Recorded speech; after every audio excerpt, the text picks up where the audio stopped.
امریکی صدر Donald Trump نے ایک بار پھر ایپل کمپنی کے مالک کو خبردار کر دیا۔ کہا وہ نہیں چاہتے کہ ایپل کی پیداوار اور فروخت بھارت یا کسی اور جگہ کی جائے۔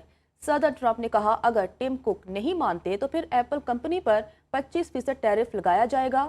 مزید کہا ایپل کے مالک کو کافی عرصے پہلے آگاہ کیا تھا کہ توقع کرتے ہیں کہ ایپل فونز کی پیداوار امریکہ میں ہی کی جائے اور امریکہ میں ہی ان کو فروخت کیا جائے تاکہ ملکی معیشت کو فائدہ پہنچ سکے۔ معاشی ماہرین کا کہنا ہے ٹرمپ کا بھارت پر بڑھتا ہوا عدم اعتماد مودی سرکار کی پالیسیوں پر سوالیہ نشان ہے۔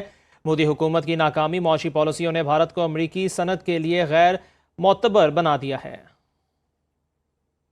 بجٹ اجلاس میں تاخیر، 10 جون کو قومی اسمبلی میں ہونے کا امکان۔ IMF کی بعض شرائط پر عمل درآمد میں تاخیر کے باعث بجٹ اجلاس جون کے دوسرے ہفتے ہوگا۔ ذرائع کے مطابق IMF نے ریلیف کے بدلے حکومتی اخراجات کم کرنے کی شرط رکھی ہے۔ وزیراعظم نے ایک ہفتے میں اخراجات کم کرنے کے لیے کمیٹی قائم کر دی۔ بجٹ 10 جون کو قومی اسمبلی میں پیش ہونے کی توقع ہے۔ سندھ کے سینئر وزیر شرجیل انعام میمن نے کہا ہے کہ ایشین ٹائیگر بننے کا خواب 2025 میں پورا ہو چکا ہے۔ مسلح افواج کو سلام پیش کرتا ہوں کہ الحمدللہ پاکستان کا سر پوری دنیا میں فخر سے بلند ہے۔ پہلی مرتبہ آپ گرین پاسپورٹ کے ساتھ سفر کرنے میں جو مزہ آ رہا تھا، جو لطف ہو رہا تھا،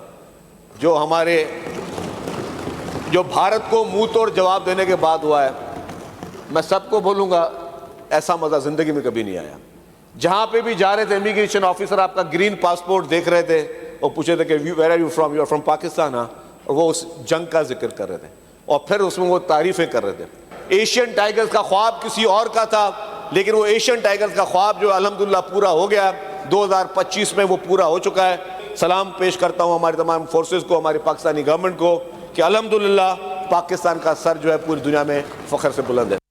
وفاقی وزیر عبدالعلیم خان کا لیا میں مارکہ حق کنونشن سے خطاب۔ کہا پاک فضائیہ کے شائنینوں نے بھارت کے 6 طیارے مار گرائے۔ پاکستان نے بھارت کے رافیل طیاروں کا غرور خاک میں ملا دیا۔ بزدل دشمن نے رات کی تاریکی میں حملہ کر کے بچوں کو نشانہ بنایا۔ بھارت کو دن کی روشنی میں جواب دیا، اب دوبارہ جارحیت کی جرت نہیں کرے گا۔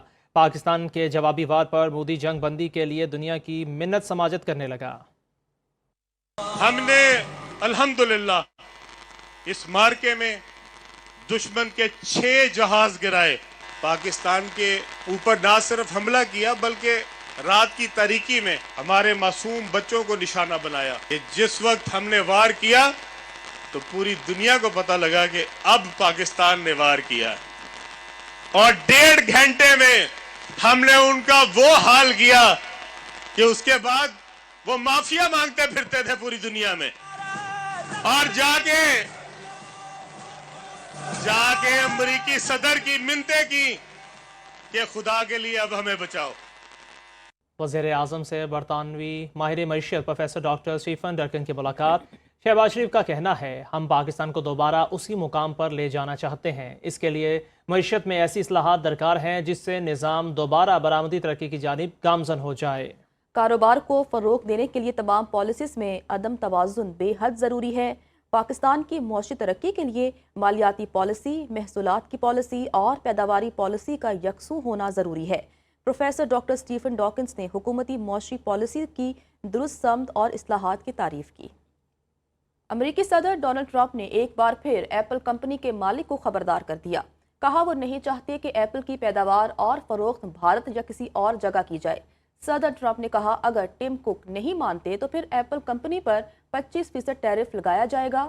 مزید کہا ایپل کے مالک کو کافی عرصے پہلے آگاہ کیا تھا کہ توقع کرتے ہیں کہ ایپل فونز کی پیداوار امریکہ میں ہی کی جائے اور امریکہ میں ہی ان کو فروخت کیا جائے تاکہ ملکی معیشت کو فائدہ پہنچ سکے۔ معاشی ماہرین کا کہنا ہے ٹرمپ کا بھارت پر بڑھتا ہوا عدم اعتماد مودی سرکار کی پالیسیوں پر سوالیہ نشان ہے۔